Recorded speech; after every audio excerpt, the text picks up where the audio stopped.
হোটেলে মরা মুরগি প্রস্তুতকালে জনতার হাতে আটক হয় এক ব্যবসায়ী।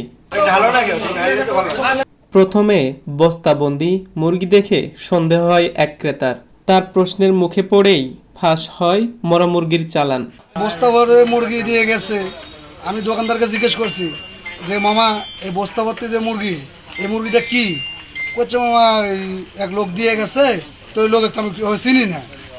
তো চিনেন না, ভালো কথা। তো আপনি বস্তা ভরা মুরগি আপনি তো কোনোদিন হবে কিনেন না, তো এই মুরগি তাহলে কেমনে নিলেন? এই মরা মুরগি।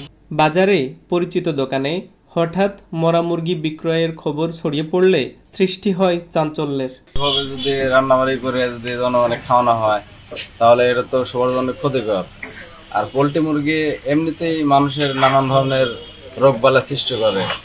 আর উনি বলেছে যদি অসুস্থ মুরগি যদি এসে যদি জবে করেও দেয়, একটা পোলট্রি মুরগি অসুস্থ থেকে কিন্তু বিভিন্ন প্রকার রোগ বালা কিন্তু ছড়ায়।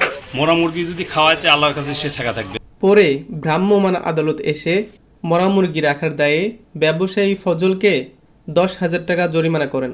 ঘটনাস্থলে উপস্থিত হয়ে আমরা বস্তায় রাখা মুরগি দেখতে পাই এবং হোটেলের যিনি মালিক উনি ওনার দোষ স্বীকার করেছেন এবং ওনার দোষ স্বীকারের প্রেক্ষিতে আমরা আমাদের ভোক্তা অধিকার সংরক্ষণ আইন 2009-এর 52 ধারা মোতাবেক আমরা হোটেল মালিককে আমরা 10,000 টাকা জরিমানা করেছি এবং ভবিষ্যতে যেন উনি এই ধরনের কাজ না করেন এই জন্য তাকে সতর্ক করা হয়েছে। শেরপুরের মাস্টারবাড়ি বাজারের উদ্ধার করা 10 কেজি মরা মুরগির মাংস জনসম্মুখে নষ্ট করা হয়। না, তার অপরাধের মাত্রা কিন্তু মরা মুরগি নিয়ে আসছেন মানে। হিমুর রহমান, ডিবিবি নিউজ, ঢাকা।